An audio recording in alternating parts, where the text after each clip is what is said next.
Welcome to Learning to See the World Through Mathematical Lenses. This course is for students of mathematics, physics, engineering, computer science, and anyone who wants to understand mathematics rather than memorize it. After more than a decade of tutoring and teaching, I've become convinced that much of mathematics is built on just a handful of remarkably powerful ideas. Once you truly understand them, hundreds of formulas compress into a much smaller set of principles. The goal of this course is to help you discover those ideas for yourself.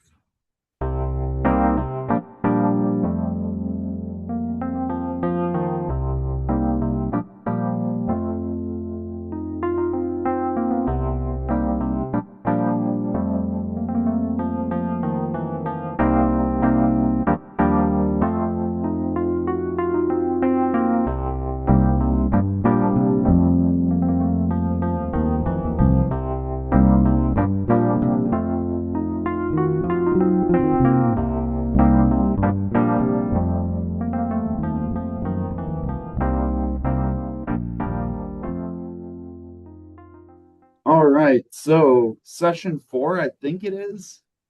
I struggle with indices because I choose between 0 and 1, and then I forget what I chose. But I'm pretty sure we started with 0 and we did 3 basins, and now we're moving on to motion. So today's session is titled Galileo's Greatest Discovery: Why Motion is Just Another Accumulation Problem. And I don't know if you guys remember all the way back to our first session, there was a very similar graph up there that was V to T, and I kept accidentally saying velocity when I meant volume. So if that's a hint, right, at what comes next. So just a little recap, honestly, a very, very tiny bit of recap of what we covered in past weeks. We started with constant fill rate, right? So, and the idea was, let's turn water into time. Let's turn the height that water is in a basin into a proxy for time. So, we say time is what we use to track change as a parameter, and we're going to use change to track time as a parameter. So for 4 weeks, we assumed that time accumulated uniformly so we could study how water filled different basins. We discussed one possibility of a good water clock, which would be an overflow system that can deliver constant volume flow rate into a catch basin. So the idea behind that, right, our two main assumptions were if you have a constant valve opening under a constant pressure, that you will have a constant accumulation rate of fluid. And so in order to attain that, you may have a big reservoir, right, that makes sure that your basin always stays tip-top full so that the hole at the bottom that's leaking is under constant pressure. Now, any fluid that fills in the basin that would make the height higher, that just overflows and leaves the system, right? Then that constant pressure hole fills into a constant cross-section basin, which through the math we've done, we agree that constant cross-section basins under constant volumetric flow rate lead to equal gradations of height and time. So that's kind of where we were at. I was curious, Jonathan and I were chatting a little bit, and he was mentioning an idea he had come up with. He was kind of confused as to why we went through all these weird basins, because it seems like there's a simpler way. Well, it's I think that I was misunderstanding the problem that we were talking about assuming constant pressure. So that was my misunderstanding. Okay. So you're talking about like in reality, we'd have to have a different shaped basin in order to maintain that pressure. Now I'm up to speed. Yep. So, if the catch basin has that constant cross-sectional area, water levels should rise linearly. Now, Topher, we were just talking about PowerPoint. I want you to catch the thing in the animation that I hate about PowerPoint. And all right, so we get some volumetric flow rate in there at a constant rate. And the water level height accumulates. Have you caught the weirdness yet? I'm curious if you see it yet. You'll definitely see it at the next step. Is it possibly like misaligned? Yeah. Okay. That's So exactly why I hate PowerPoint. So we've got delta t in time, right? Doesn't matter what interval it is. At the end of the day, humans got to choose what a second was and what an hour was. And it filled up some arbitrary height, delta h, could be a meter, could be an inch. Who cares? That's an engineer's job. All right, so then we could, track those 2 points on a graph. And that data point would represent the water level height we're at. And then we could extend that same delta H gradation upwards and allow the volumetric flow rate to continue doing its thing and presenting us these data points, right? And we notice that 2 delta T matches with 2 delta H, 3 delta T with 3 delta H, and so on. And as it turned out, right, with a constant flow rate, it doesn't matter how finely we divide the experiment, the change in volume over the change in time was always constant. Doesn't matter what interval you did. So in other words, we could cut these intervals in half, populate additional points. We could do that as much as we like. And that's kind of a limiting argument that, hey, this is a straight line. Also, we had discussed the difference between differences over 2 points, initial and final, and when we could squeeze those 2 points close enough together where we had more of a differential or like an instantaneous rate of change. And in this case, with a constant fill rate, with that perspective now, we see that the finite ratio delta v over delta t is equal to the infinitesimal kind of ratio of differentials dv over dt for all points on the grid. And we get a straight line.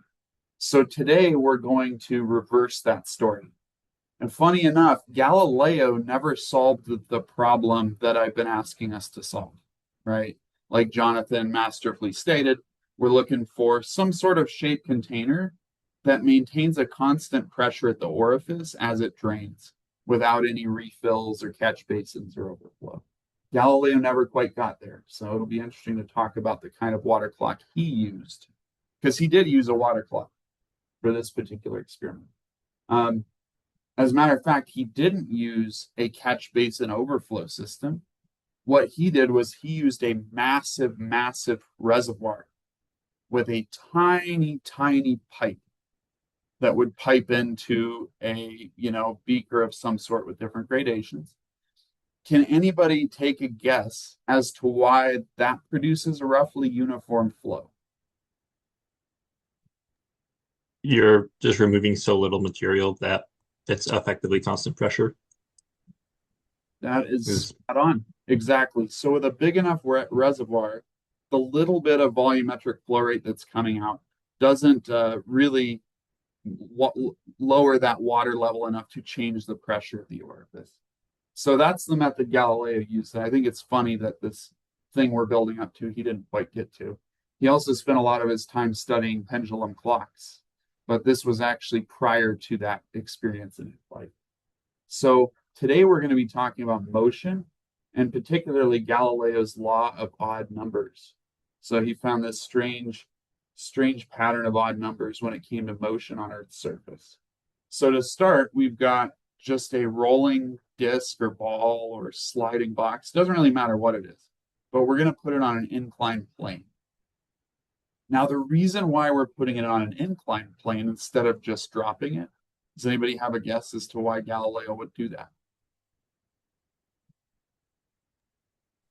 Is he trying to rely on like gravity as a constant?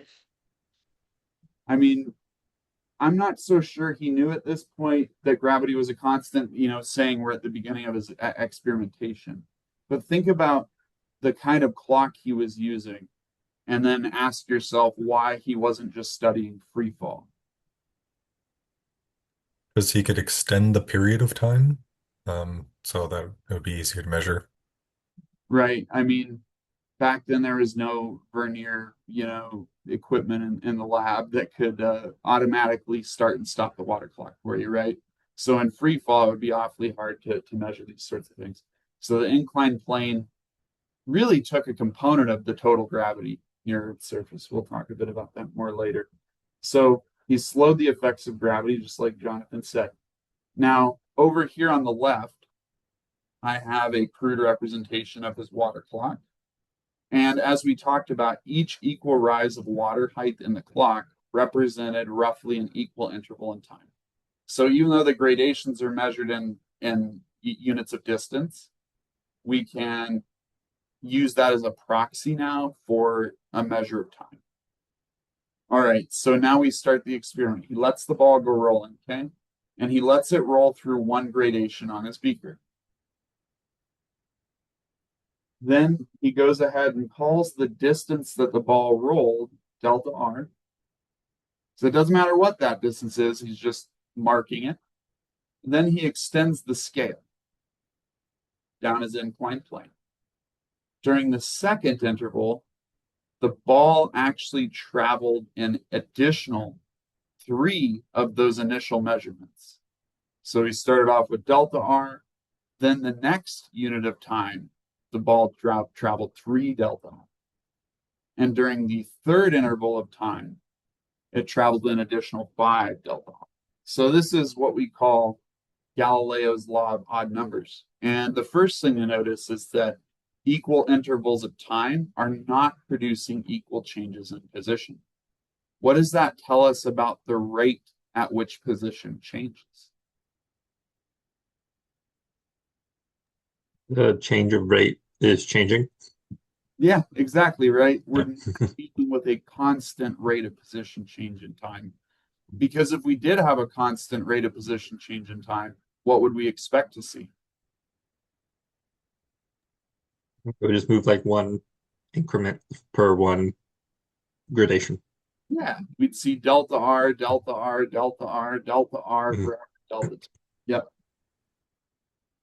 And notice, like I said, the remarkable pattern, right? Delta R 3, 5 delta R, 7 delta R, dot, dot, dot, all the way up to whatever number you want, 2 times n plus 1. Any odd number times delta R, and it follows that sequence. Something is changing the rate at which position accumulates. Now, for definition's sake, we call the instantaneous rate at which position changes velocity. And velocity equals dr dt, or the change in position over the change in time at some instant in time. So you see I'm marking the velocities here, and as Nick mentioned, right, clearly if we're traveling further distances for the same amount of time, we must be increasing our velocity.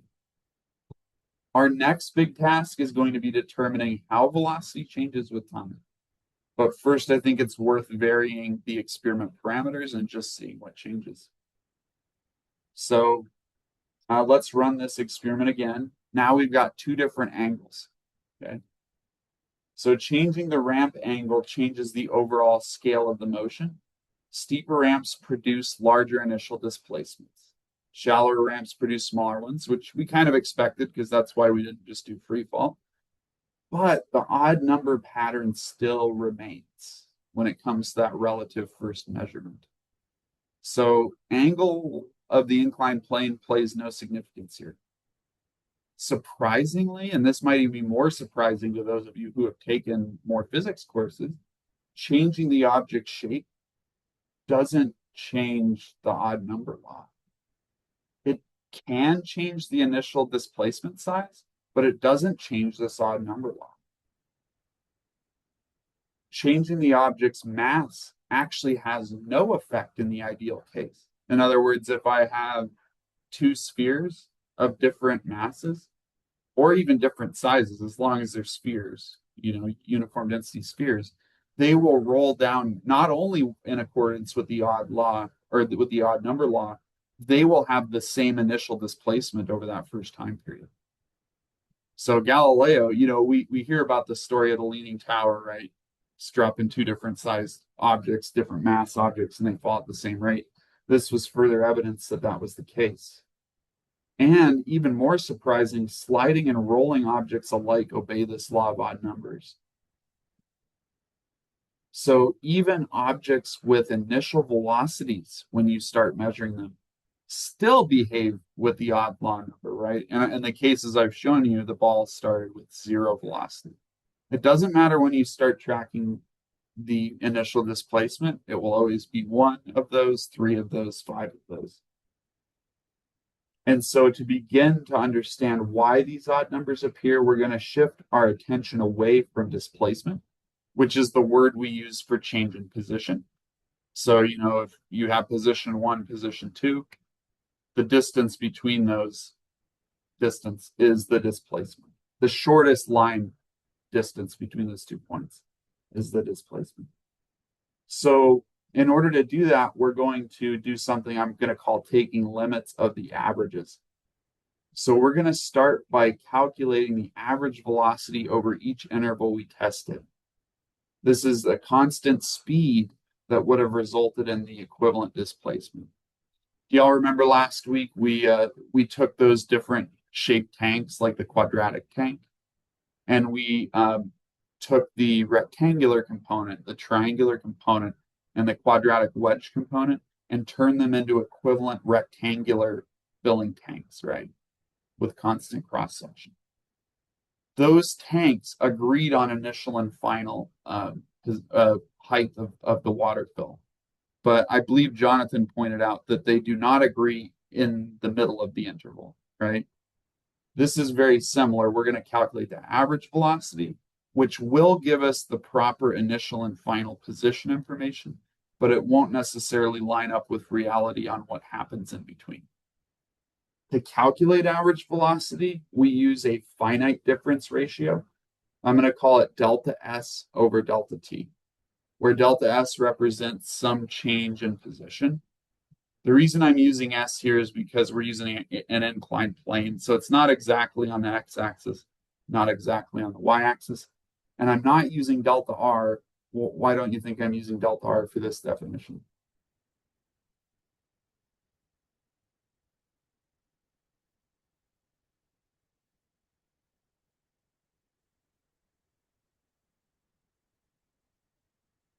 Talked a little bit about this subtle difference in lesson 1. And just a hint, I'll go back. What were we using delta R for before? Or distance as opposed to rate? Yeah, so before we were using delta R to represent the distance that the object travels in that first time period, right? So I've kind of fixed delta R as a variable already. So I wanted to use delta S so that there wouldn't be confusion between those two things. So over the first time interval, delta T, what would have been the average velocity in terms of delta R?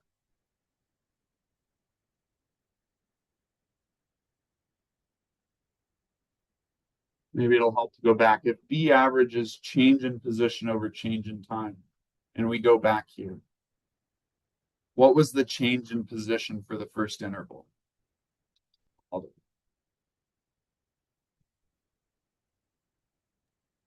Just delta R or 1 delta R? Exactly. Just 1 delta R. So for that first time interval, the average velocity was delta R over delta T because the object rolled a single delta R in the time interval delta T. So average velocity delta R over delta T. What about the second time interval? What do we think the average velocity would be over that?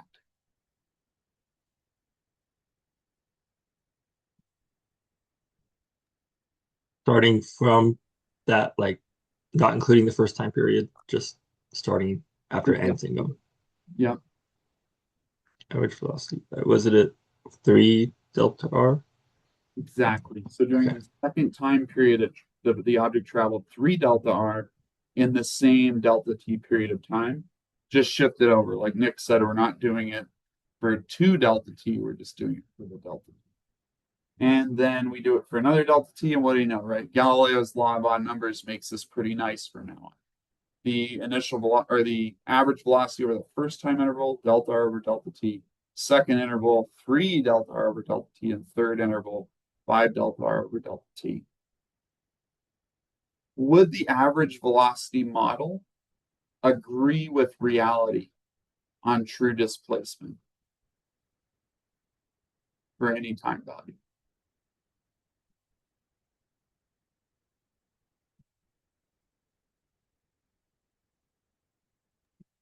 guess in a pedantic sense, you also have to take care of things like friction and like how even the object you're rolling down is. So it's I feel like it's not going to be perfect, but I feel like it's going to be decently close. Yeah, we could definitely get it decently close. And you know what? You bring up a really good point. I said earlier that it worked for any rolling objects or any sliding objects, but you're 100%. If I was like rolling like have you guys ever seen a Wankel engine? It's got like this weird kind of rounded triangular sort of thing. Like if you were rolling that down an inclined plane, there would be some jaggediness in how that thing accelerated, I'm sure. Um, but as far kind of the question I'm asking isn't even that far. I'm just asking, taking a look at our graph here of average velocity to time, do we think that the object actually moves like this in reality, where it has a fixed speed and then jumps up to another speed and then jumps up to another speed? No, I would expect it to be more smooth rather than in specific increments. Exactly. We would expect to be smooth. We're not quite to quantum mechanics yet, right? So hopefully it's smooth. So now we're going to run the same trial, but we're going to use half of our original time interval. Okay, so delta t over 2. And this is a little bit tricky, but I want to give it some time. Does anybody have an idea of how we could figure out the average velocity over a half time interval? First half time interval. You could That would be always half. just redefine time, like what your interval is. True, right? Galileo could just run the same experiment and like take a pencil and add half intervals of time and figure out the distances empirically for sure. So we could do it empirically. We don't have the apparatus with us though. Does anybody know of a mathematical way we could go about it? Well, it wouldn't, well, if we're just looking at just the mathematical way, if we want the whole average to be that delta R over T, then like wouldn't the first half be half of that and the second half be double that? Or maybe not double, but the You're average between them. definitely on the right track. Yes. So we still need the average velocity over the full time interval to work out to be delta R over delta T. That needs to be equivalent. So what Nick is saying is, well, we're probably in that first half interval going to have an average velocity slightly less than the full interval. And then for the second half interval, slightly more in such a way that they average out. So I think that's absolutely reasonable. And honestly, if you're already looking at this data, you're seeing steps of equal spacing, right? Every step is kind of two higher than the last, minus that first one, because the first one goes from 0 to just delta R over delta T. So that's a little goofy. That's always thrown me off. But those equal increment steps kind of lead us to think this should be a straight line. So I do think that's reasonable. There is a little bit more of a technical way to do it. So for the first two halves of the interval, they must have a combined effect. So by the end of those two subsequent intervals, those half time intervals, we still need to reach delta. Let us call the displacement, this is pretty much what Topher was saying, after the first half time interval, delta R 1/2. Since Galileo's law of odd numbers persists regardless of selected time, then we know that the next half time interval, we must gain 3 delta R sub 1/2 to follow in accordance with Galileo's law of odd numbers. And therefore, the total displacement over both half intervals should be delta R sub 1/2 plus 3 delta R sub 1/2. So we would expect a total of 4 delta R sub 1/2. And this must be equal to delta R because we're measuring the same thing in two different ways. So 4 of those delta R 1/2 equals a full delta R. And therefore, that first half increment of time, the object travels 1/4 of the full delta R. And since this first half displacement was achieved in a half a time interval, then we calculate the average velocity by saying, hey, we traveled delta R over 4 and delta T over 2. That's going to give us delta R over 2 delta T, which is exactly what Nick said. Take half of the full interval rate, and that'll give you the first one. And then for the second part, Nick slipped up just a little bit. It wasn't doubling. It was kind of a getting right in between the next two intervals. But at this point, can't we just use Galileo's law of odd numbers? What would that predict that the second half-time interval average velocity is if we use Galileo's law of odds? If we're doing half plots, the second one's got to reach where the first one is. Oh, odds. Well, but now think about it, though. Doesn't it have to travel 3 of those? Right.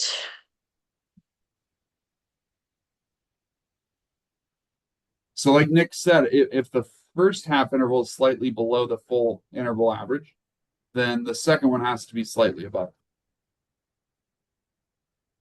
Anybody got any ideas on what that second half-time interval average velocity would be? Would it be 3 delta R over 2 delta T? Exactly. Yeah.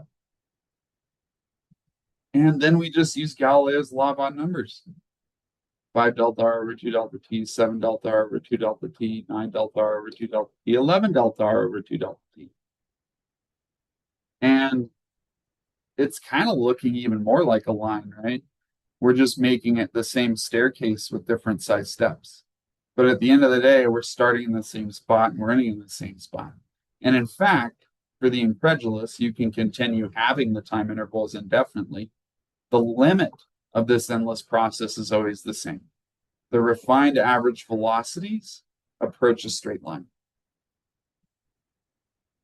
So now we've figured out that velocity in Galileo's experiment is increasing linearly with time. And as the intervals shrink, the average velocity, the finite difference ratio, delta S over delta T, slowly turns into this differential ratio, delta S over delta T, which represents, your instantaneous velocity. So now we're going to talk about what the slope of this graph looks like, because when you've got a line, the slope is kind of the most important part of it, really. Oops. Oh no, skipped right. Oh my goodness. All right, let's see here. So at this point, we have velocity on the vertical axis, and we have time on the horizontal axis. I've drawn our delta V and our delta T, right? We know that we've had some change in velocity over some change in time, and that it's linear. So how would I calculate the slope of this line?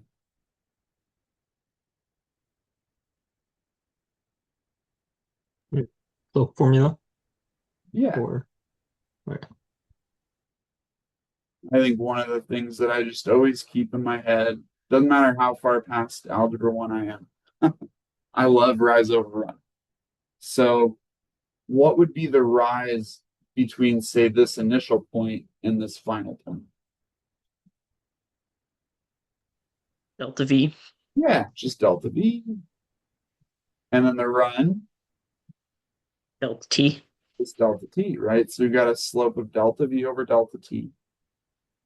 Now, because it's a straight line, this finite difference slope is also equal to this differential ratio, right? For every point, the slope is exactly the same. Doesn't matter what interval, big or small, where the starting or finishing point is, the slope is the same. And because this happened, it was worth giving this slope a name, right? If you have a slope that is so commonly constant, you may as well give it a name. Does anybody know what they call this slope?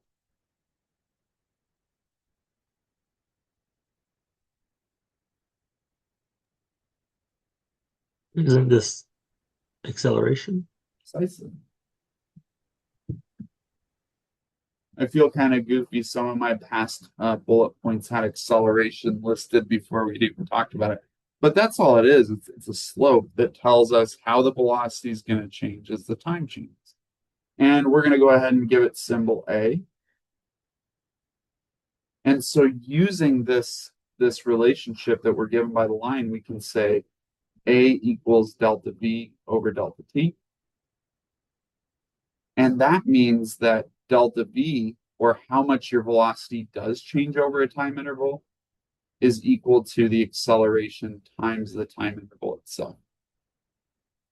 Now, what would be, let's do some dimensional or some unit analysis here. I've given the units of velocity up here, meters per second, right? How many meters do you gain per second? And then times in seconds. So doing the rise over run thing, what would we expect the dimensions or units of acceleration to be?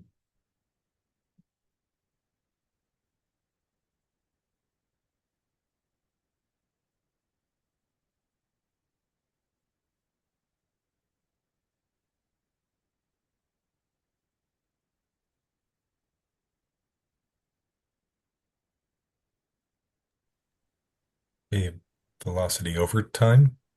Yeah, yeah, change in velocity over change in time. Now, if velocity has units of meters per second, then what's change in velocity's units? Meters per second per second. Or I'm sorry, what's just change in velocity's units, not change in velocity's units per time? Change in meters per second. Yeah, so it's still just meters per second, right? When you add or subtract things of similar units, they stay the same. So our rise is in meters per second and our run is in seconds. So often people will do this inverse multiplication thing and say meters per second squared. I know that always threw me off early on in physics. And like, I'm not sure how to visualize that. And even though this looks kind of gross mathematically, I feel like meters per second immediately makes it click for me. This is just how much velocity I'm gaining per unit time. All right, so we found acceleration. And even from this formula, we should be able to turn it into kind of a general equation for how to find velocity under this constant acceleration. Because acceleration is constant here because the slope's constant. So we have constant acceleration.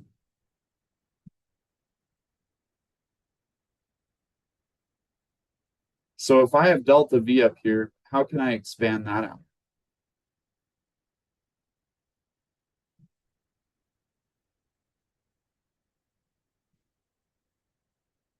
Right there.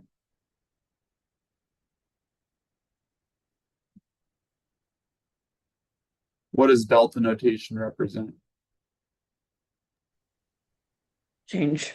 Yeah, just a change. So you take the V final minus the V initial, we get V final minus V initial equals A times T final minus T initial. Now, for the purposes of today's talk, I'm just going to leave delta T as it is. I kind of like it written with delta T. So I'm going to have, if I want to find my final velocity at the end of some interval, all I need to know is, well, what velocity did it start with? And then I simply add on how the velocity changed. Now, in even more basic form, this is really saying is V final equals V initial plus delta V. And delta V just happens to be equal to A times delta T. So this is really our first formula for motion. And, as we did with the tank, we could call V final V of T. Doesn't really matter. Usually with final and initial, you're talking about a fixed start point and a fixed end point. But you could write it in terms of just a function where you could plug in any T or delta T. So we've kind of looked at slope, which we studied a bit with the tanks, right? We were finding some tangent lines to these water tanks to decompose the lamina into rectangular, triangular, quadratic wedges. But we also spent a lot of time studying accumulation and volume. So in this case, we don't really have a volume in the strict sense, but there is an area enclosed by the curve, or enclosed by this line.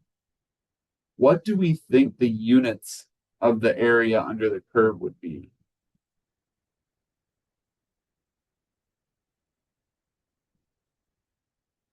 There's meters. Yeah. That's exactly right. How did you come to that? Well, if I'm taking the area, then I'm multiplying one dimension by the other dimension. So meters per second times second, the Mhm. seconds would cancel out. Yeah. So that kind of gives us an indication that the area underneath the velocity curve is going to tell us something about position or change in position, right? We know that the area under the curve represents an accumulated quantity. So you could think of this as the area under the curve is accumulated position, which we often call displacement.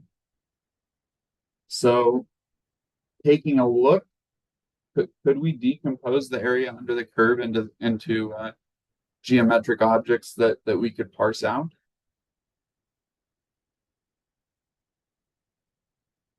What would be, say, Triangles. yeah, we could build it into triangles. So what would be the area under or what, I'm sorry, what would be the area of this rectangle?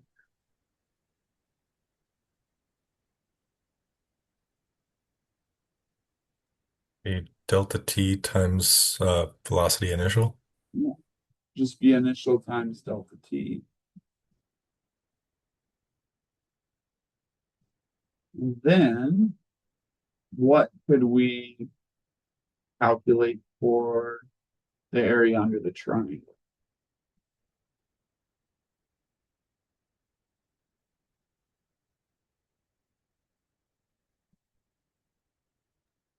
Delta v times delta t over 2. Delta v times delta t over 2. Yes, that's absolutely certainly a way to write it. Delta v times delta t over 2. Do we have another way of writing delta v?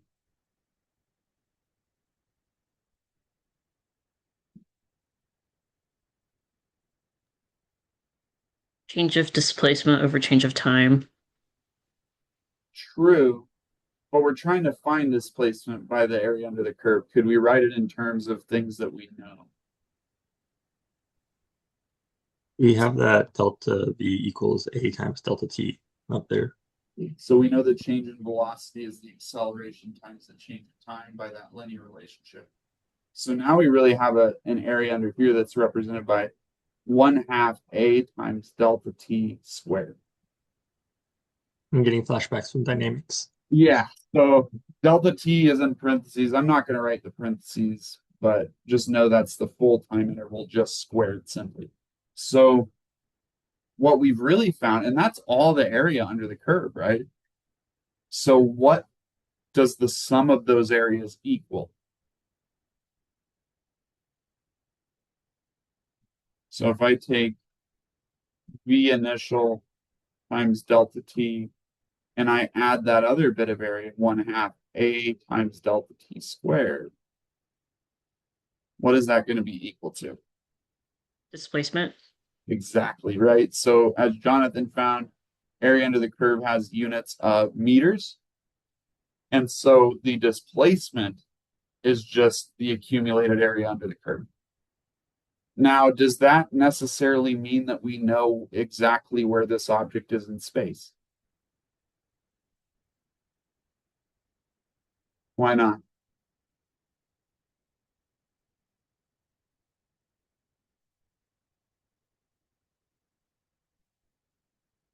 So we've got delta x. What else would we need to know exactly where this object is? X initial.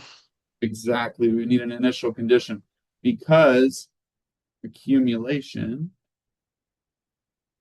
does not equal amount. We talked about that with the tubs, right? Tub could have started with some water in it.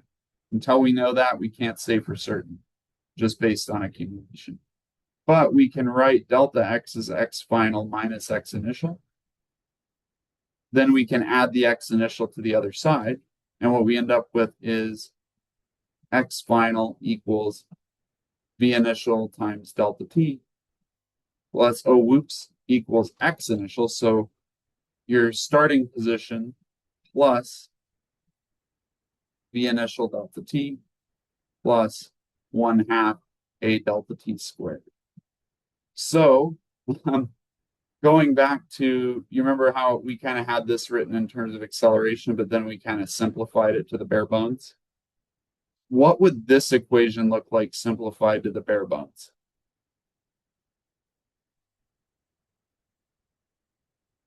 Be like x final equals, and I'm talking so simple where you just slap yourself upside the head and say this is pointless. But I think it serves a purpose, in my opinion. X initial plus delta x. Precisely. Yeah. Sometimes writing these things out is important because it really shows us kind of what we already know, but it's reinforcement, right? Both of these terms sum together to give you the change in x, right? That's the accumulated amount of position. All right. Now let's move on to the next one. Oops. All right. So we already talked through most of this, which is kind of what I wanted to do. But I just had this graphic here because the only thing we didn't really do in the last slide is we didn't graph position to time. We found a general formula for it under this constant acceleration, but we didn't graph it. So that's what I did here. And we also didn't quite parse out which effects were due to what thing. So because the slope of the v to t graph was constant over any interval, we know that that means acceleration, this name we've given to the slope, is a constant function. So it stays at a single value. Now, if a function is constant, that means that its initial amount, or its initial value, is its value at all times, right? So you could think of a as a initial here. You could also think of a as a average. Doesn't matter. A initial, a final, a average, and a are all the same thing when a is a constant function of time. Then, right, we use that to find the accumulated velocity caused by acceleration. So this triangular wedge here represents, or I shouldn't say the triangular wedge, this rise represents the velocity gained by acceleration. So this rise here is exactly equal to the area under the curve in the acceleration graph. It's velocity gained by acceleration. Then we have the possibility that we started with some initial velocity. So we also just have this height here of velocity that's just because it already had a velocity, right? We go one layer deeper and we can say, well, with x, with position, switching back to x, we could start initially somewhere that's non-zero. Then we could gain position, or we could have displacement take effect that's solely caused by the initial speed. So notice that for this triangular decomposition, that if you were to find the tangent slope to this graph at the initial point, that would be equal to v initial. It's no different with the tanks when we were trying to decompose those tanks into rectangular, triangular, and quadratic wedges. We used the tangent line to the edge of the tank to define that triangle. No different here. So the tangent slope there is v initial. And then we stack on our quadratic bit. And the quadratic bit actually represents position gained by a change in velocity. Quadratic bit is the position gained by the velocity that changed over the interval. Or you could think of it as the position gained due to acceleration.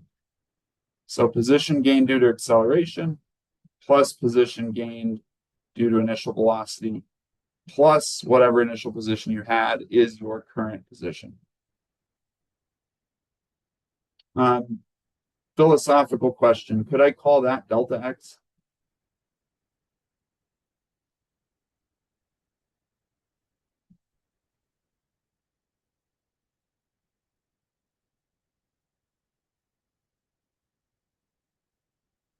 Some of you are like, of course you could. There's no philosophy to it. You could. Would it be honest to call that delta x?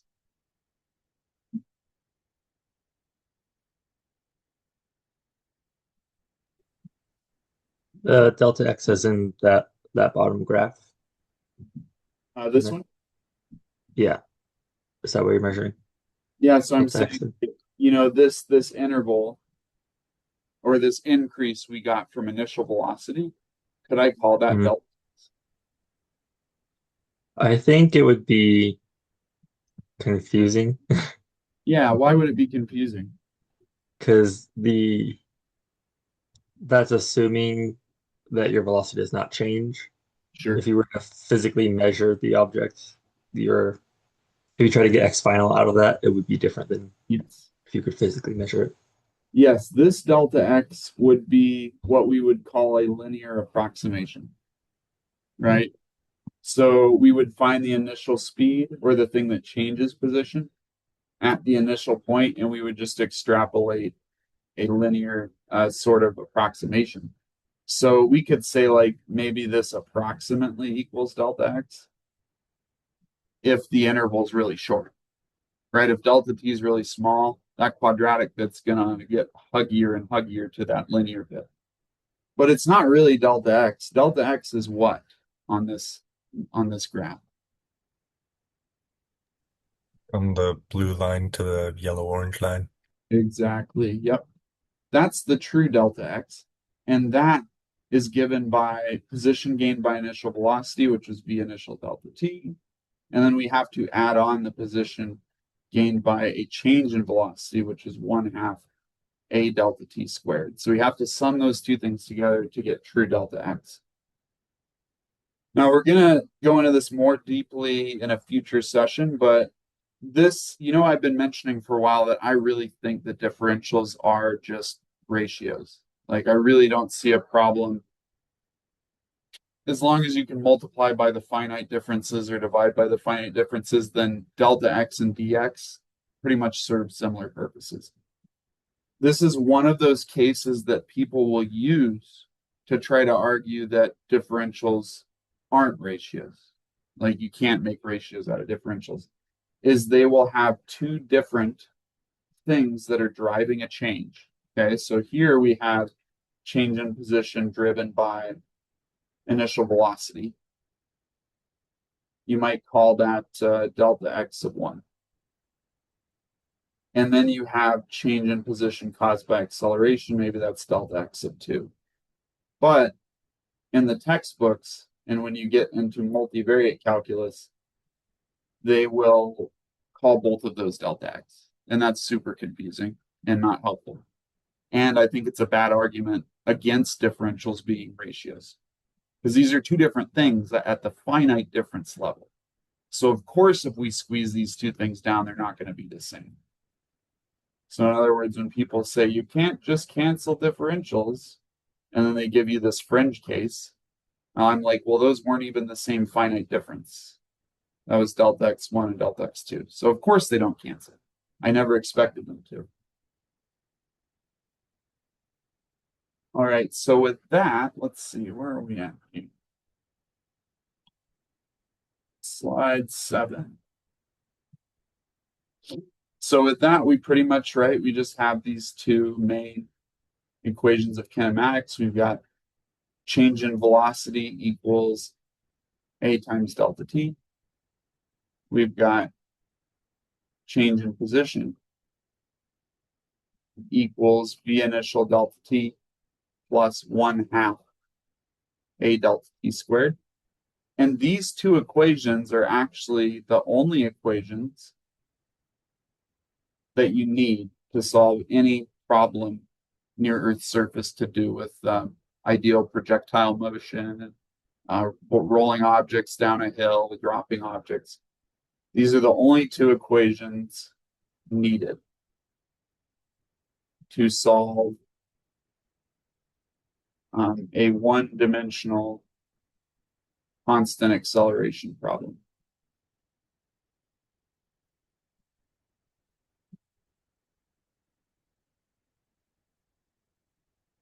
So that's kind of where we're at. There are more equations that make things more convenient, but at the end of the day, there's really only two parameters that are driving the change in position, right? There's velocity and there's acceleration. So we only need two equations to get all the solutions possible.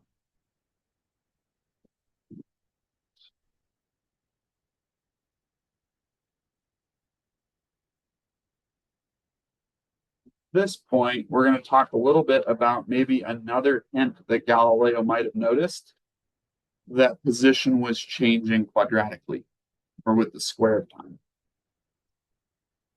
So, you know, if you have a ball that's rolling through a delta r in a single time interval delta t, you could consider that as just a delta r, right? You add an additional 3 delta r in the next time period. But as I think Nick was noticing earlier, he's like, hey, are we doing this interval by interval, or are we going to start blending the intervals together, right? So that's what we're going to do now, because if we do total position, after 1 second, we have delta r. After 2 seconds, how far has it traveled from its initial location?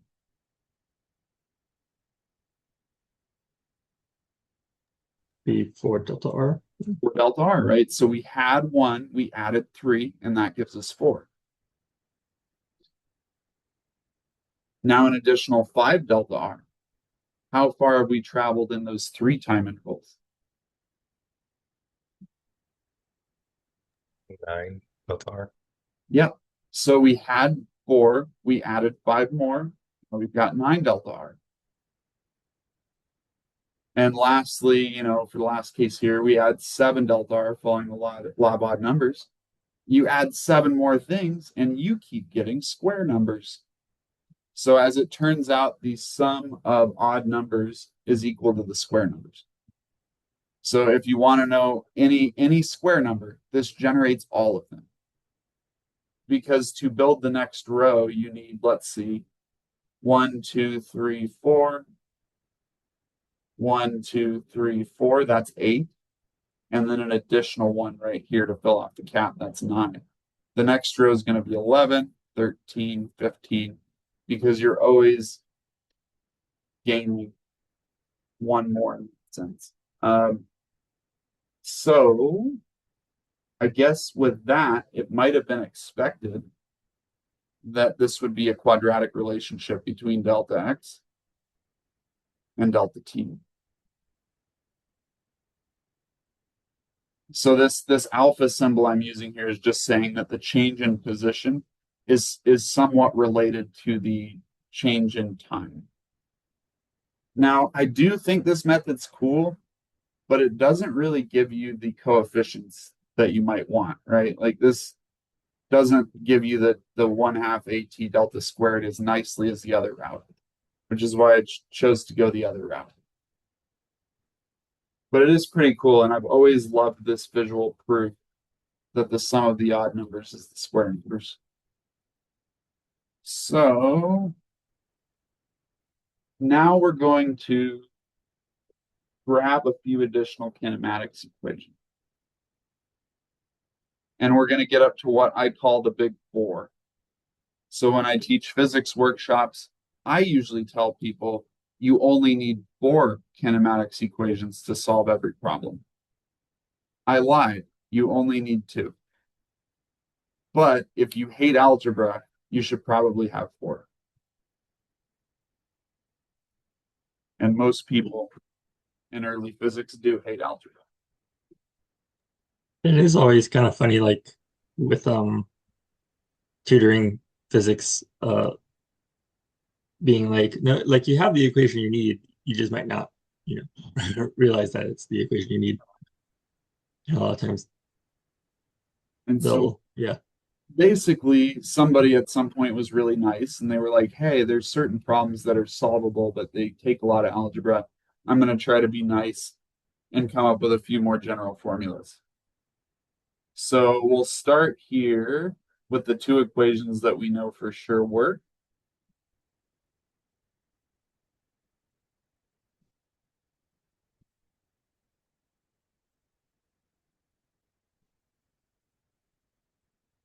And you know what? Actually, I kind of want to point something out. Don't these decompositions look eerily similar to what the water basins were? Like before we had like delta V as in volume, is equal to, so change in volume is equal to, for say the linear increase in cross-section case or the triangular tub, it was like, or no, let's even just do the constant cross-section. You remember what the change in volume was equal to for constant cross-section in terms of height change?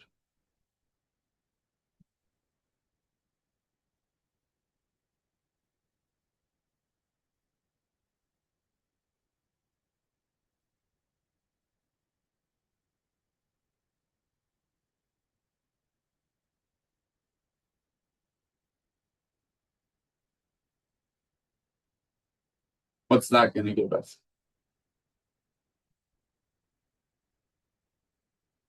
What would be the change in volume here? The length times width times delta H. Yeah, just cross-sectional area times delta H, right? So we have the change in volume equals cross-sectional area times delta H. And then for motion, we have change in velocity equals acceleration times delta time. Very similar relationships here. The issue is man, those tubs were nice because you could take time out of the picture, right? Because we were relating two spatial geometries, height to volume. And so we could just relate delta V to delta H. But now our parameters have time baked in, right? It's motion. Velocity's got a t in it. Acceleration has a t squared in it. So there's no way around time anymore. But still very similar setups. And then for the triangular basin, it was something like the change in volume equals, let's think, length times width over height times h initial delta h plus 1/2 length times width over height times delta h squared. So we see like a very similar line up here. Up here we have delta x equals all this stuff. So the same kind of format is showing up in multiple different places. So we want to pay attention to it. But now I want to come up with one of these other kinematic equations through kind of substitution and replacement. So these terms we can't do a whole lot about. This is a constant, that's a constant. This is a constant once you pick it. So really the only term to pick on here would be this one. Is there a way that we could write a in terms of, say, velocity instead of acceleration?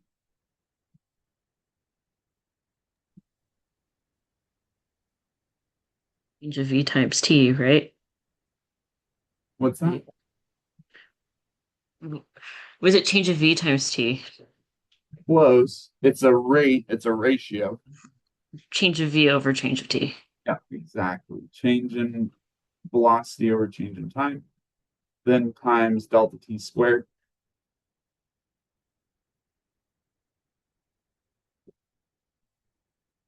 So that ends up expanding out, right? The delta t's, there's a cancellation there. We can write delta v as v final minus v initial. And then the delta t's cancel to one order and give us just a delta t. Now we do some algebra so other people don't have to. And distribute the 1/2 delta t. We get 1/2 v final delta t minus 1/2 v initial delta t. Are there any like terms?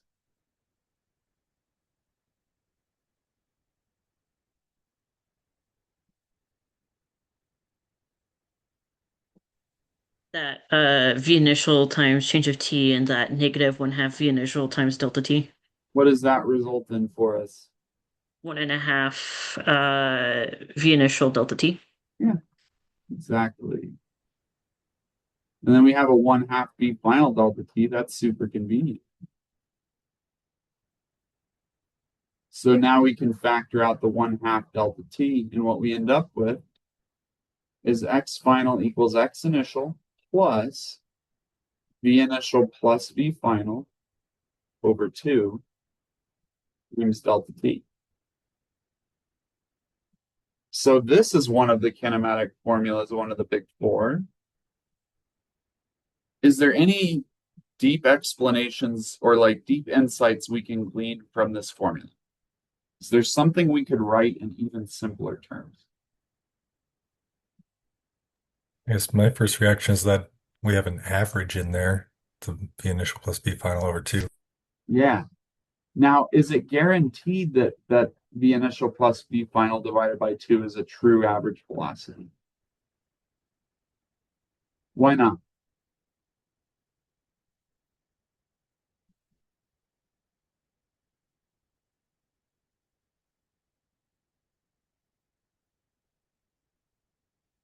Let's graph it out. So if we have a V to T graph and we have some V initial and some V final, where is V initial plus V final divided by 2 going to land in that range? It's going to be pretty much exactly at the half point. Dead center. Yep. So V initial plus V final divide 2 is right in the middle. So it does feel like it's like an equally weighted average, right? So it is an average without weighting. For our case, what does the V to T graph look like? For Galileo,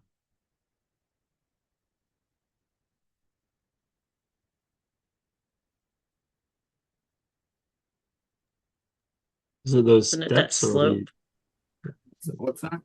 Isn't it that slope? Yeah, just a straight line, right? All right, so if we go from V initial to V final with a straight line over some interval delta t,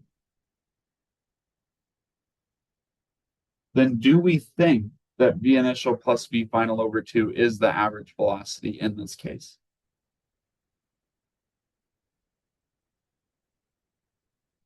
I see some nodding. I agree. I think that as long as the V to T graph is linear, then the average is truly just the endpoint sum divide 2.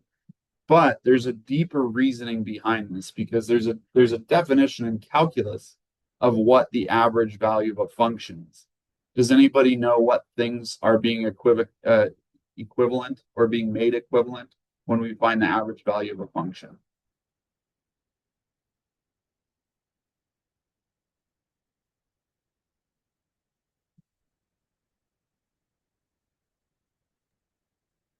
The actual rate of change, right? We're assuming that it's a constant rate. Yeah. So firstly, to find an average velocity, firstly, you assume it's a constant rate. But what must that constant rate achieve over the time interval to make it the average? it must get you from the initial to the final in the allotted time period or range. To be an average velocity, it needs to get you the initial position correct, and it needs to get you the final position precisely correct. Everything in between doesn't matter, just the initial and the final. So in order for something to be of an average value, that means that it's equal to the true change in position over change in time, which tells you that if you know the average velocity, then you can always find how much your position changed. You don't even need to know acceleration. As long as you know your average velocity, you can figure out your total displacement over the interval. Can't tell you what happens in between, but I can tell you at least that. Now, what does delta x represent geometrically in our V to T graph?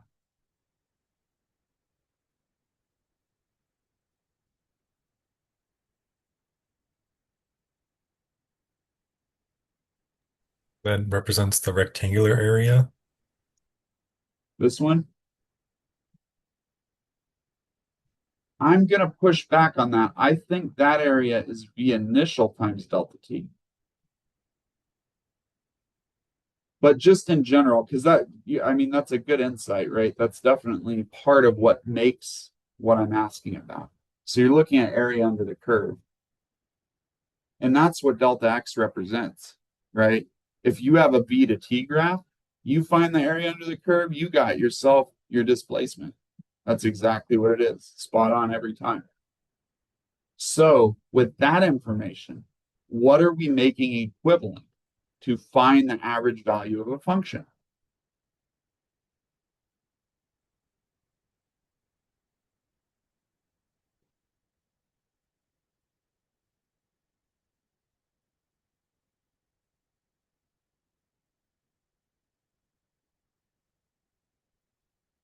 I know you want to answer, Nick. I'm slightly multitasking because I have a poster due tonight as well. That's But, understandable. Sorry for putting you on the spot. But if delta x is what we're making equivalent, right? The average velocity gets you through the same displacement as the true displacement graph, right? Then the things we're making equivalent when we find the average of a function is the area under the curve. Just in this case, the area under the curve happens to represent displacement. So if I assume that I hold this v average over the full interval, all we really have to argue for is that the area under that curve, that flat curve, is equal to the area under the true curve. And when the area or when the true curve is a line, that's really easy to argue with this, isn't it? You just say, oh, like, look, there's a triangle there. There's a triangle there. Just rearrange them and you can make the same area, right? Or I should say, my bad, there's a square or a rectangle here and a triangle there that could then fill the space and equivocate the areas, right? So that's the point, is we're making areas equivalent. Now, when I asked Jonathan, is this guaranteed to be a true average velocity? He said no, because his insight was telling him, well, not if the velocity curve's funky, right? If the velocity curve's funky, v average might be much higher or much lower. Probably going to be lower in this case. So that's kind of what I wanted to point out about averages. Sometimes they get a bad rep, right? In physics, an average does give you an exact quantity. In this case, v average gives you the exact displacement. It's not just an approximation. Now, in calculus, they'll often write the average value of a function as saying, let's see, because the area under a general curve can be written as, like, say, like if we had some funky v of t curve, we could find the area under the curve. And I'll draw another one over here. We've got a funky curve, v of t.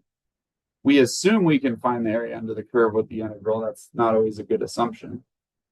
But if I was interested in finding the average value of that function over some interval delta t, what I would do is I would say, hey, I know the area under the curve is this integral, and I know that I'm trying to find a value that encloses the same area while being constant. And that's going to be our v average. Now, what would the area be under v average in terms of things I've got labeled on the graph?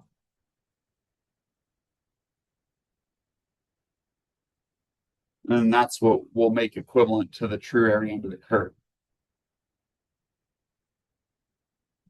So what's the area of this box? you v average times your interval. Yeah. V average times delta t.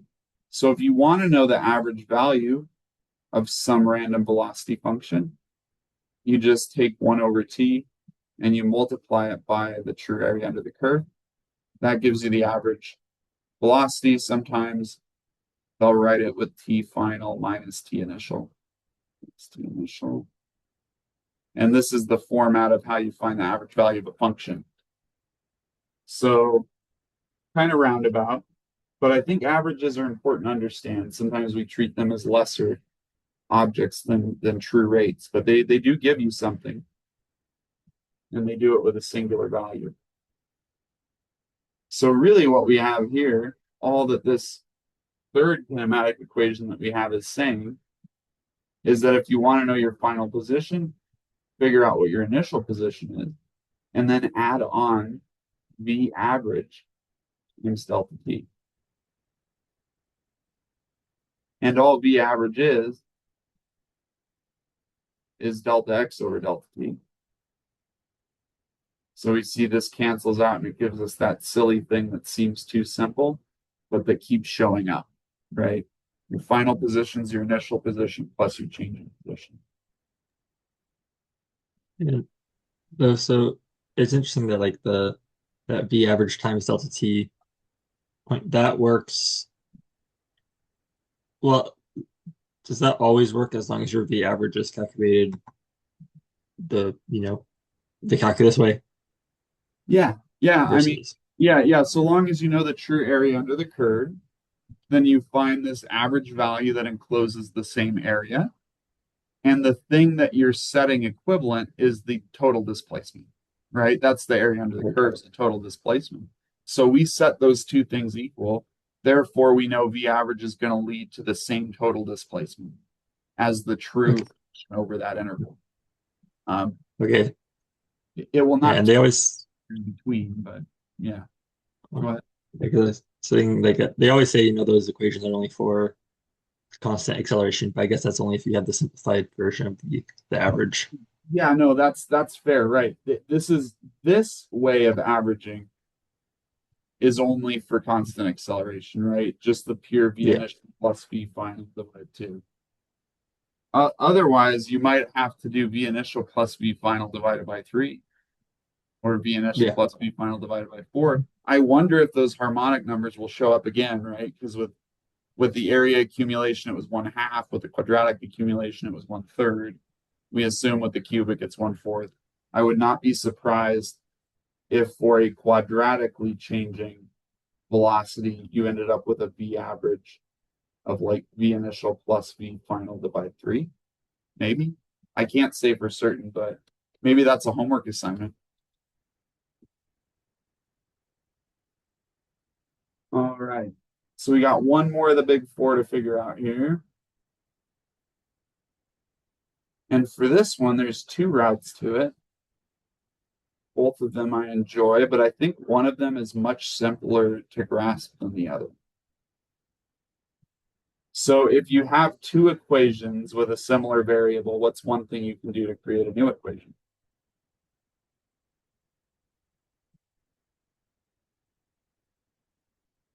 So you've got this equation and this equation. They have a few things in common. What could we do to combine them? Redefine one term in terms of the other. Yeah. Does anybody have an idea of what thing we should solve for in terms of other things? Well, displacement is velocity times time, or I guess more specifically, uh, velocity times change in time. If Yeah. we're going that direction, We could go that direction. What's the most complicated variable in both of these? acceleration. I would agree with that in the sense of like complicated for motion, but I'm just speaking purely like think to like algebra 2 and like which variable here has the most powers. That delta t squared. Time tends to tie things together. So I think what we're going to do is take this equation and solve for delta t and then plug it into the other equation. So we've got V final minus V initial divided by delta t. Or wait, I'm sorry. Let's do. Oh, wait a second here. Maybe I was supposed to solve for A. No, I think I'm going to solve for delta. Okay, so we've got delta V over delta t is the definition of A. So then if I wanted to substitute delta t, couldn't I plug in delta V over A? So I'm going to plug that in up to this x final equals x initial plus V initial. Now my delta t is delta V over A. plus 1/2 a times time is delta v over a squared. And then just try to reduce and simplify to see what we get. To start, I'm just going to subtract the x initial over, get myself a delta x. Then I've got v initial times a change in velocity, which is v final minus v initial over a, plus 1/2 a times delta v all squared over a squared. So kind of distributing things more, I get v initial times v final minus v initial squared all over 2 plus 1/2 v final minus v initial squared, substituting for delta v. And then the a's cancel to leave 1 in the denominator, right? Oh, and I'm missing an a down here, aren't I? I didn't mean to write a 2 there, guys. I meant to write an for this one here, if I distribute it, there's still the a underneath. Then I could multiply both sides by a, and I would get a times delta x equals v initial times v final minus v initial squared plus 1/2. Ooh, I don't want to deal with the 1/2. I'm going to multiply that over as well. So I'm going to multiply both sides by 2. So you give me 2v initial times v final minus 2v initial squared plus, and then I can distribute this in p's. So you can do v final squared plus, what would the middle term be for this foiling? Negative 2 v initial v final. Yeah, negative 2v initial v final, and then plus v initial squared. Any like terms?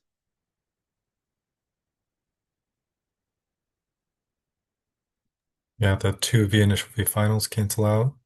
Damn, those mixed terms are gone, which is good because who even knows what an initial velocity times a final velocity is? That doesn't make any sense to me.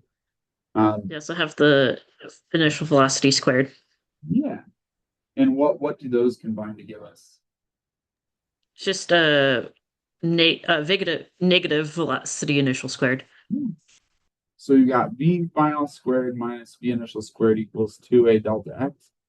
This is my favorite kinematic equation because it gets rid of time. And time is often a real pain when you're doing algebra. So that's the fourth of the big four. Those are the big four kinematic equations. With those four, most students are well equipped to solve almost any kinematic problem. If you're really good at algebra, you can do it with the first two.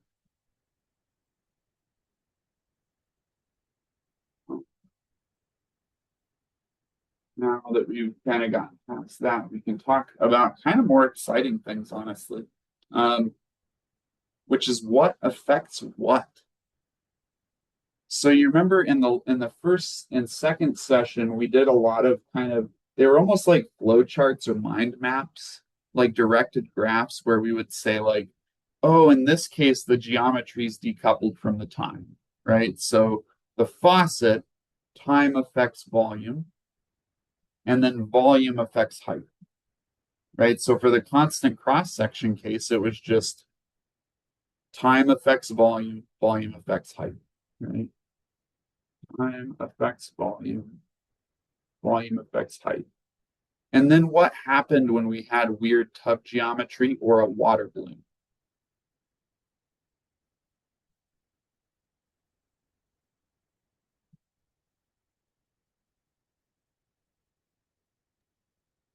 You got multiple things like affecting each other. Right. So it wasn't this nice linear.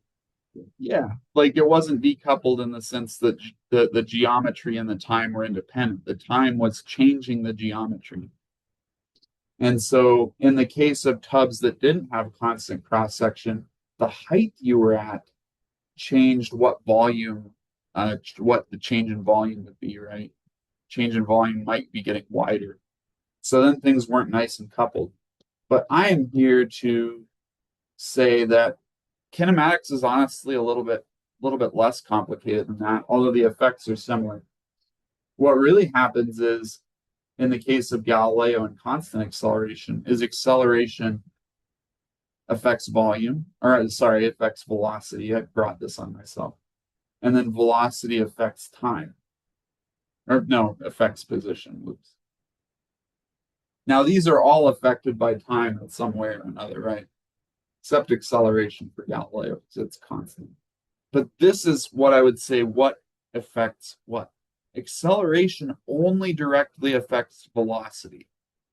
Velocity only directly affects position. Acceleration does not directly affect position. It moves through velocity first.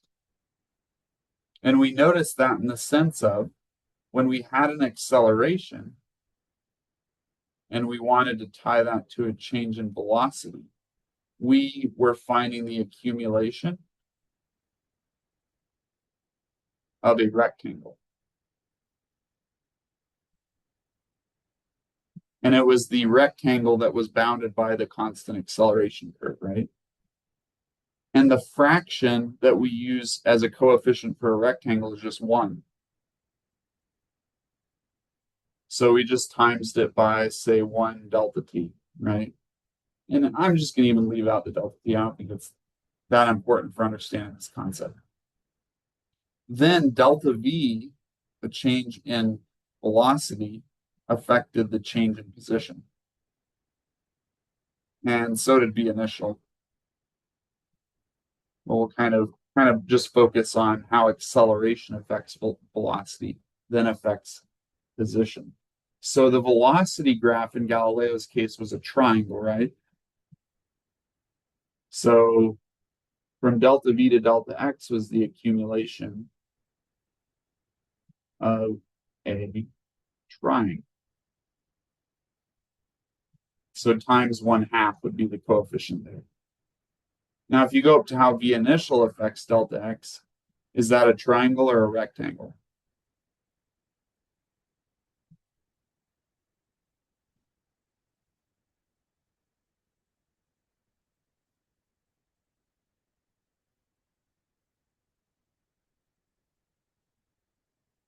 Should have doubled that graph over here.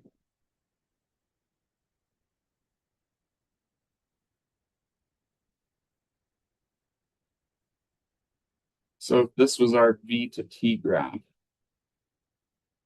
and this is our v initial, and this is our v final, our delta v accumulated a triangle. So the delta v was like Jonathan mentioned, it was 1/2 delta v times delta t. So that was the accumulation of a triangle. But for the initial velocity, that was the accumulation of a rectangle. So we see these effects, and at this point, it feels a little unnecessary. But for where we're going next, I think it's very necessary to see this cause and effect relationship. In no way does acceleration change position. Acceleration changes velocity, and that change in velocity leads to some change in position. But it's a fractional change, right? Because the accumulation of velocity from acceleration has a times 1 multiplier. The accumulation of position by velocity has a times 1/2. So if you're trying to leapfrog from acceleration to position, you have to times by 1 and then times by 1/2, which does just give you 1/2, which is kind of deceiving in this case. But as we extend our lens, it's going to be less deceiving. So that's the explanation as to why when we talk change in position, v initial looked like a rectangle. It's had a coefficient of 1. And the way acceleration affected position looked like it had the coefficient of a triangle. Because 1/2 a delta t squared can actually be rewritten as 1/2 delta v times delta t. So I'm trying to reduce the order. I don't want this delta t squared. I want just a delta t for all of them. So notice, right, this is just the triangle accumulation. So it has a triangular coefficient. This is a rectangular accumulation, so it has a rectangular coefficient. At this point, you could divide the delta t over, and you'd get v initial plus, I guess, 1/2 delta v, right?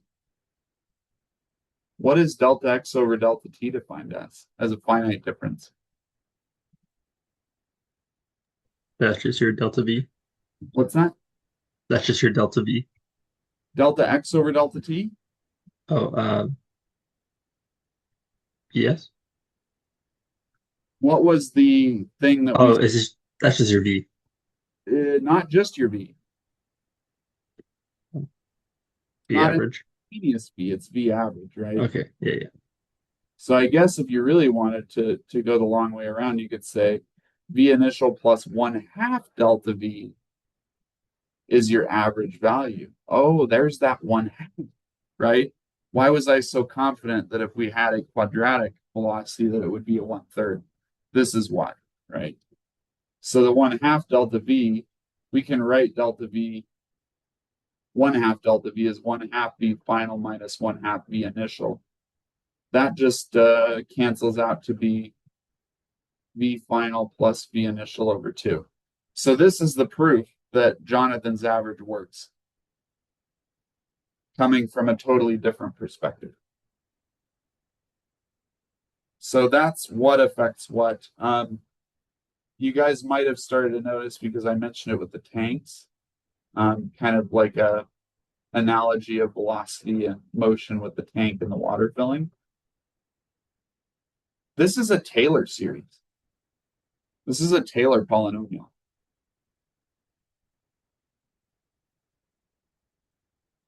And we talked quite a bit last week about kind of the two tails of calculus. The two ways to calculate is, one's a Taylor series. What a Taylor series does is says, assume you know everything there is to know about right now. And if you know everything there is to know about right now, you can know what's happening at any point in time. That's kind of the Taylor series view of calculus, right? Then what was the other perspective of calculus?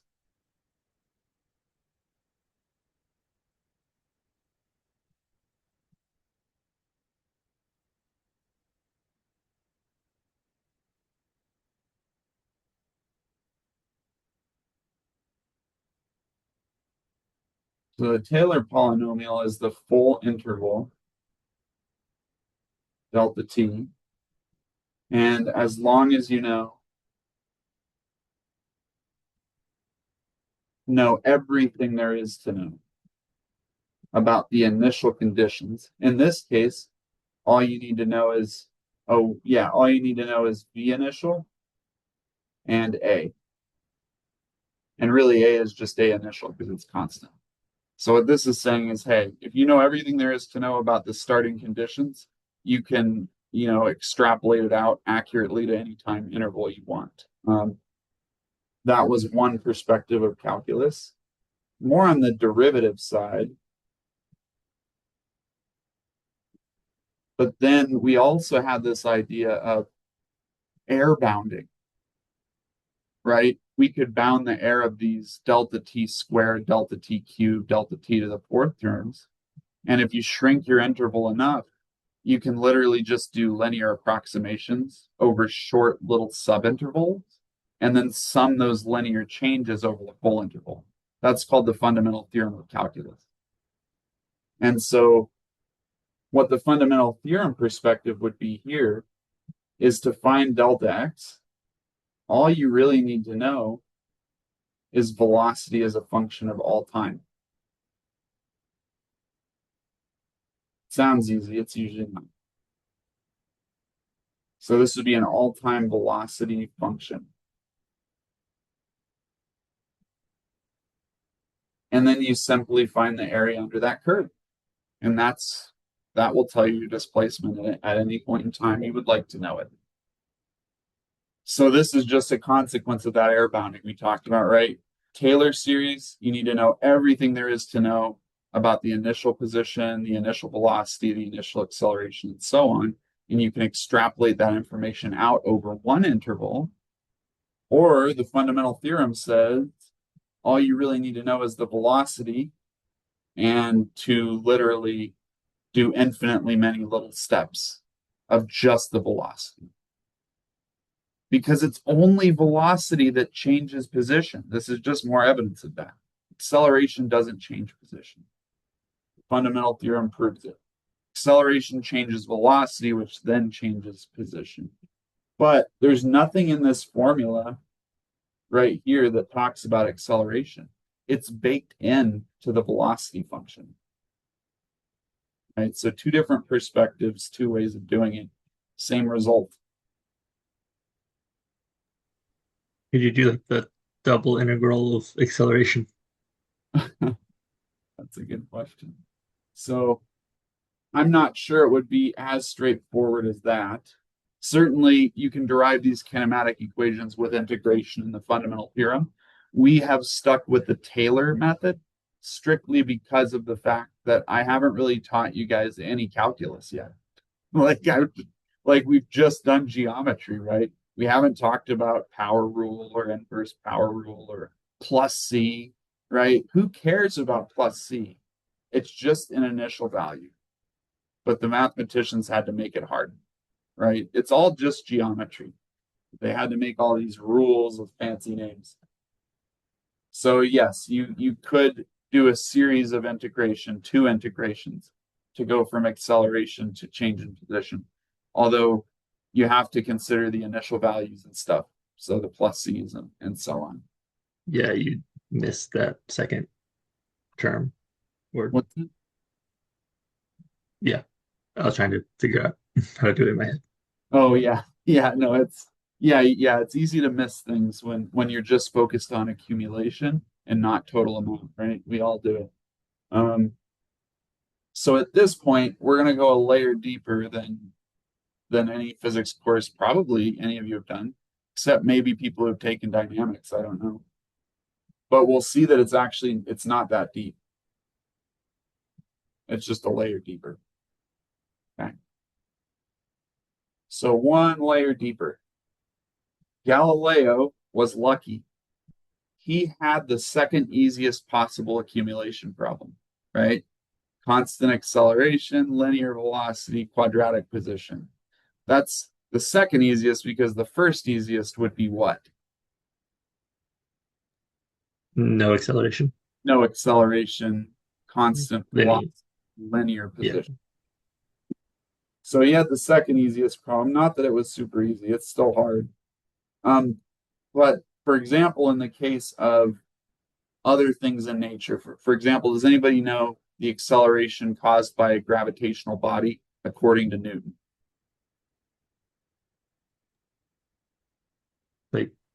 Like the equation? Yeah, like if you have a planet here, an attracting mass, and then you have a mass that's being attracted, we'll say. How would we figure out the acceleration? Isn't the force would be like big G times R squared over something? Something. Yeah, it ends up being big G times the attracting mass divided by the distance squared. Yeah. And we put a negative up there because it's attractive, not repulsive. But I think the point here is that this is clearly not a linear relation between A and X. It's not even a quadratic relation between A and X. It's not a cubic relation. We've only been dealing with integer powers of X. Now we have an integer power of X in the denominator. And that is surprisingly brutal for the Taylor perspective. As a matter of fact, for the Taylor perspective, if that X isn't up here, if it's in the denominator and it has a power, you go from needing finitely many terms to get a perfect Taylor approximation to needing infinite terms. So actually the Taylor series is a horrendous way to try to do a full time interval with this kind of an acceleration function. Is that because you kind of like pass that 0 point of the exponent and you just keep going more and more negative if you do the derivatives, or like because consecutive derivatives would just get you more and more like higher powers in the denominator. That might be the case. I don't know if I can So answer directly, but it's a good question, and you should definitely look into it. But all I know is if that x isn't in the numerator, life gets hard, and you end up needing infinitely many terms in the Taylor series to get a perfect approximation. Now, what might you do if you wanted to use Taylor series to approximate an object in space being attracted by a planet?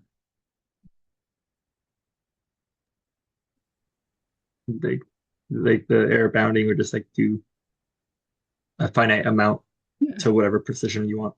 exactly. So we can no longer do one full-time step with Taylor and get an exact value, but that doesn't mean we can't take smaller steps where the errors of those higher order terms matter less and less. So that still is around. And that's kind of a mixture, I guess, of the fundamental theorem of Taylor. But this is just one example of why Galileo had it good. As it turns out, that acceleration function, when you're really near Earth's surface, so in other words, if you're not changing much with relation to the center of Earth, right? Like most everybody on Earth is roughly the same distance away from the barycenter or the gravitational center of Earth. And if you don't vary much, even to the point of like airplanes in the sky, it's very small compared to the total of Earth's radius. Then in that special case, acceleration appears roughly constant near its surface. So that's what Galileo was investigating. Now, these higher order terms I discussed, right, our Taylor series only went out to 3 terms. We had initial position, initial velocity, and acceleration. But there are systems that go further. Does anybody know what comes next? Like if acceleration is changing, what do we call the rate of change of acceleration? It's jerk. Yeah, it's called jerk. And then what about the rate of change of jerk? From what I've seen, like I don't know if there's a decided name, but I've heard like snap, crackle, and pop for the next 3. Yeah, there's snap, crackle, pop. Sometimes they call it snap, jounce. But, in your day-to-day engineering, if things get that complicated, you're probably just going to take smaller time steps instead of trying to deal with it. But there are some cases where jerk could be useful to deal with. So let's talk about it a little bit. If we have acceleration, the time curve, and the acceleration is changing in time linearly, then that means that there's an acceleration initial and an acceleration final. And we call the slope of this line the jerk. So we call the slope lowercase j, and it's defined completely as the change in acceleration as a function of time.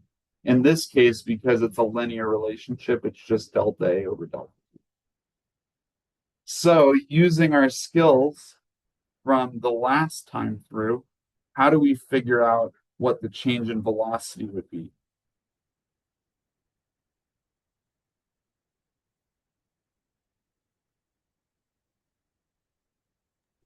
You use integrals or like take the split it up into the rectangle and triangle.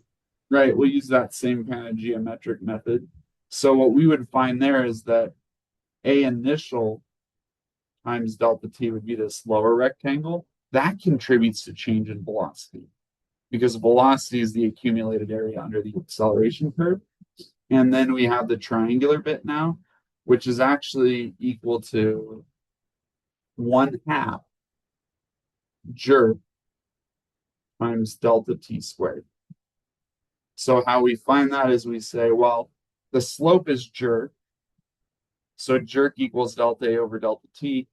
Therefore, delta A equals jerk times delta T. And we know that the width of the triangle is delta T. And we know that the coefficient of a triangle's area is 1/2. So we get 1/2 J times delta T is the height, times delta T is the width. So you just get 1/2 J delta T squared. And so we add those two things together to find our change in velocity. Now our change in velocity is looking very similar to what our change in position did for the case before. We've got acceleration initial times delta t plus 1/2 sure times delta t squared. So that's how you'd find your change in velocity. And so if we were to draw our velocity graph, what kind of a curve would it be?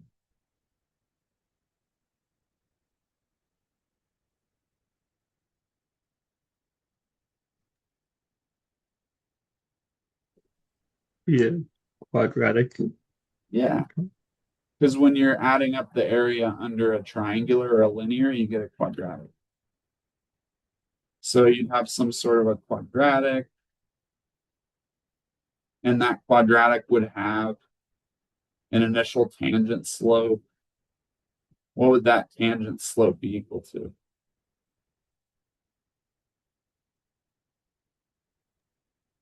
Acceleration initial.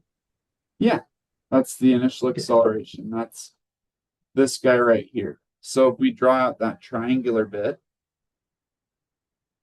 this triangular bit that led to the increase was completely attributed by the initial acceleration. So this would be delta V caused by initial acceleration.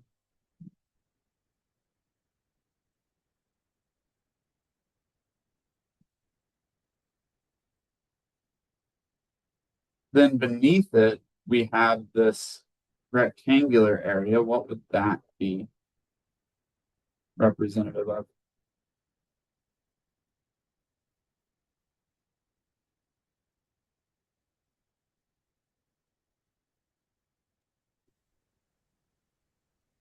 Maybe I should do this. Up here we have V final.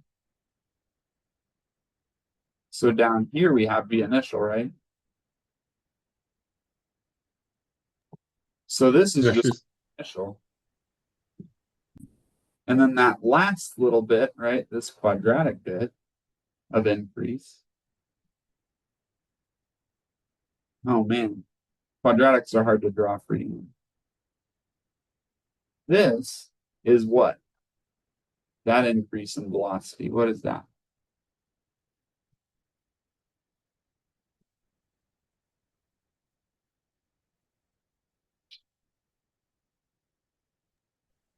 that delta V times delta A, or I'm just talking generic. Like what was that change oh, in velocity caused by? that was changed by your jerk. Yeah, or I would say it's delta V caused by delta A Oh, caused by jerk, right? Oh man, the Wakeham's going out again. But yeah, this is kind of the picture, and now we got one layer deeper to go because we went one layer higher, right? We went up to jerk. Now we get down to our position graph. What is our position graph going to look like?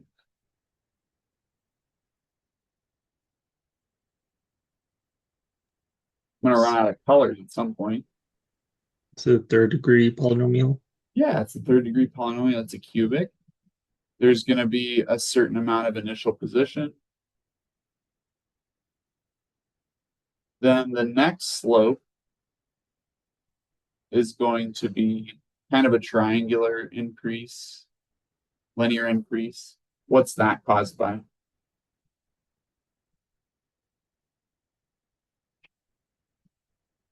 That change in velocity. Not, or yes, that is caused, or wait, is it? Wouldn't What's that Or just be what's the initial velocity? Or initial, right? So this is actually the position gained by initial velocity.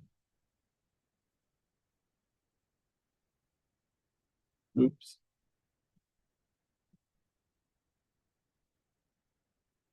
Then we've got the position we had, which is just x initial. So Jonathan, you're up next.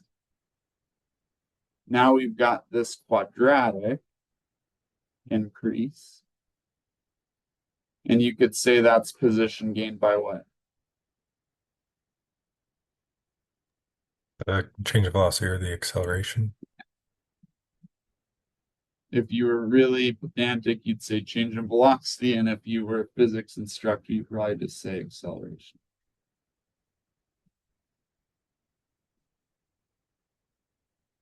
And are we done? We got one more.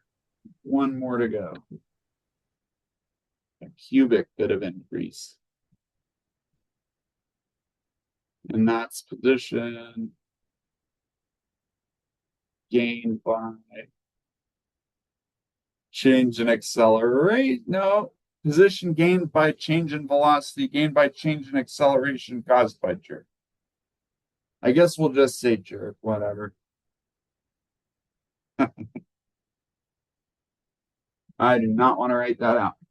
So, what do we think our new equations of motion are going to be? By the way, we already have one of them. We have A final equals A initial plus jerk times change in time. That comes from this guy. It's our first equation of motion that we absolutely need. What would the second one be?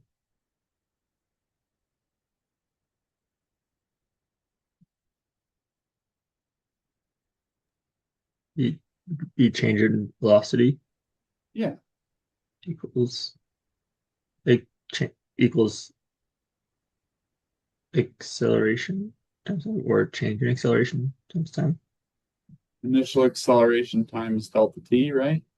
Yeah. Then plus the 1/2 Yeah. jerk times delta t squared, because that one went through a rectangle and a triangle. This one only went through a rectangle. And then the last one where the sequence really starts to click is with position. To know your final position, you need to know your initial position plus what? That's the position gained by initial velocity. Yeah. So v initial times delta t. That's this guy right there. Plus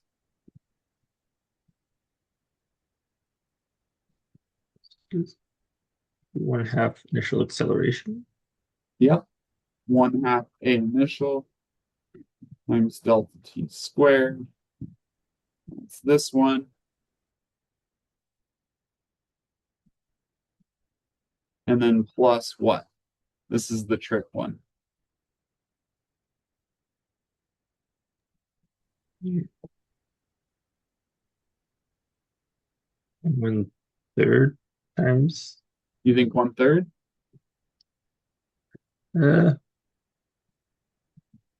Saying that makes me not think it. Like that's kind of the pattern we've been seeing, right? It's like 1/2, Yeah. 1/3, 1/4. Why might this be different?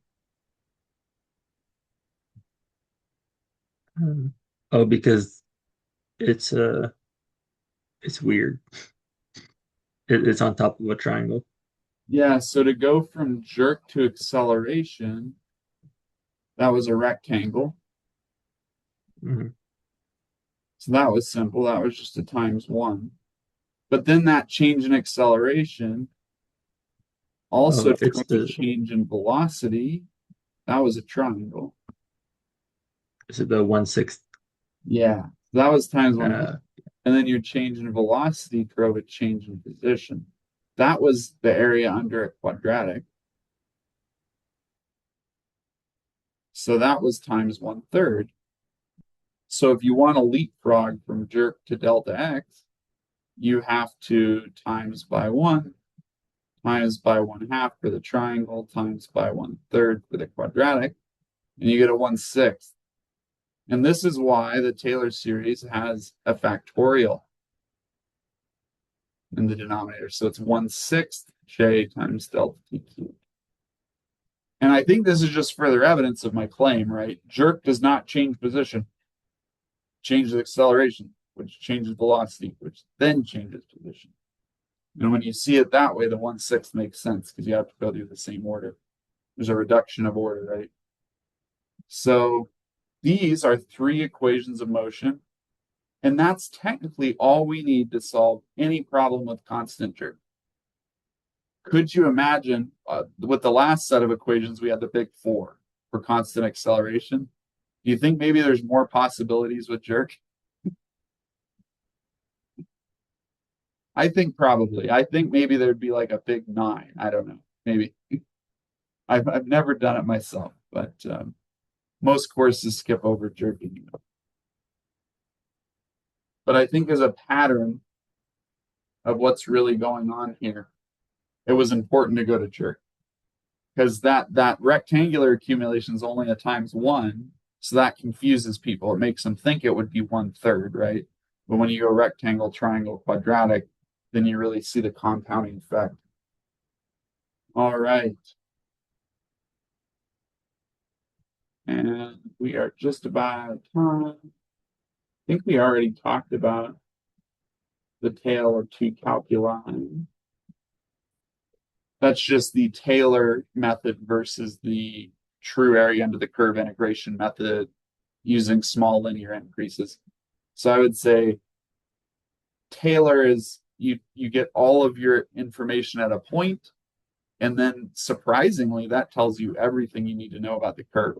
If you know everything there is to know about a single point, you know the whole curve. That just blows my mind.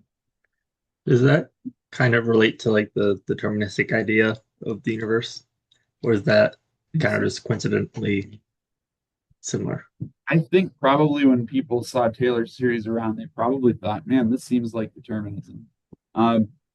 We know with large numbers of statistical systems that things don't always feel deterministic. Quantum mechanics kind of is leaning towards an indeterministic subatomic world, but as far as classical mechanics go, classical mechanics is deterministic, even if it's really complicated. Might be too complicated, but if assuming you were smart enough, they call it Laplace's demon, right?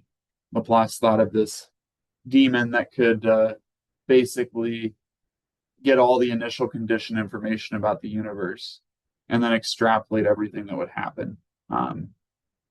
But that kind of is thwarted in the sense of chaos theory. With chaos theory, small changes in initial condition eventually lead to exponentially separating solution. So as long as you can never measure something precisely, right? Like if your finest measurement's a femtometer, after some period of time, solutions that started within a femtometer of each other will diverge exponentially. So like even though things are deterministic in classical mechanics, that doesn't necessarily mean it's practically deterministic. So even in classical mechanics, there's reasons why that couldn't be the case. But okay, so for the closing, right, we spent like 3 sessions talking about how water accumulates in a tub. We've spent 1 session really blowing through the exact same ideas, which is why we got through it quicker. Because you guys already did this for 3 weeks. This is just 1 week, different topic, same underlying ideas.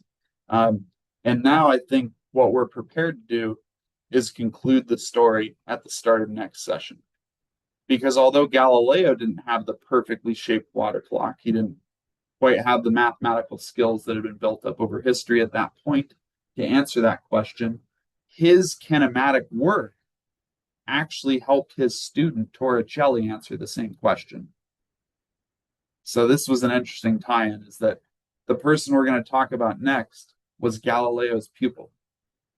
And he's the one that finally answered the question using some of the work Galileo did on motion. So somehow motion of particles is going to tie into the draining of a vat of fluid.